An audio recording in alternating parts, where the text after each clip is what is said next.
Some breaking news just into us just now. The crew of a commercial oil tanker in the Gulf of Aden is now in lifeboats after it was hit by a Houthi missile. That lit the tanker on fire. Two U.S. defense officials are telling this to NBC News. The attack appears to have caused the most serious damage to any of the ships hit by Houthi missiles since the Israeli-Hamas war started. We go now to NBC's Courtney Kuby, who's following all of this. Courtney, what more are you learning?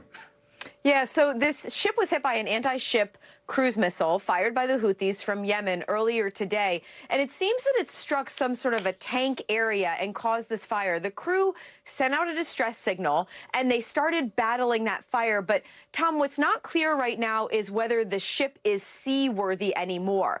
Defense officials think one of the reasons that the crew may have moved into these lifeboats off the ship is because it actually contains this highly flammable liquid that's sort of like a crude oil. And there is a very real concern if there's a fire, obviously, near this flammable liquid. But the a U.S. Navy ship is now on site, the USS Carney, as well as a French frigate, and they're assessing the situation. But as you mentioned, this is not the first time that the Houthis have hit a commercial ship in the last several months with a missile. But this does appear at this point to be the most significant strike in terms of damage and impact on the ship that we've seen to date, Tom. Yeah, I was just going to ask you that. I don't recall hearing about the crew abandoning any other ships in the Red Sea because of the activity with the Houthis.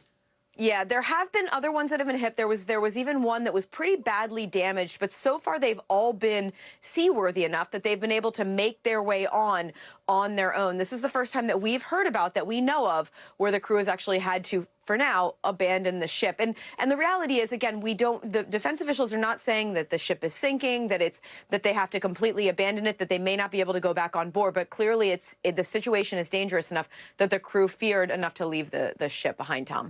And given the U.S. and the U.K. action there against the Houthi rebels, might we expect to see another reprisatory attack, I should say, tonight or in the next few hours? I don't know that I think we should be looking for something tonight, but I think what viewers need to keep in mind is that we will likely continue to hear about strikes against the Houthis, against targets, for the foreseeable future. So they won't all be the sorts of pre-planned strikes that we've now become somewhat accustomed to, that the U.S. and the U.K. did together now twice. But we have seen a number of what the military would call dynamic or even preemptive strikes. And what that means is they see a threat, they target it to take it out because they consider it an imminent threat to commercial or military ships in the region. And why that's also significant is that can happen a lot faster.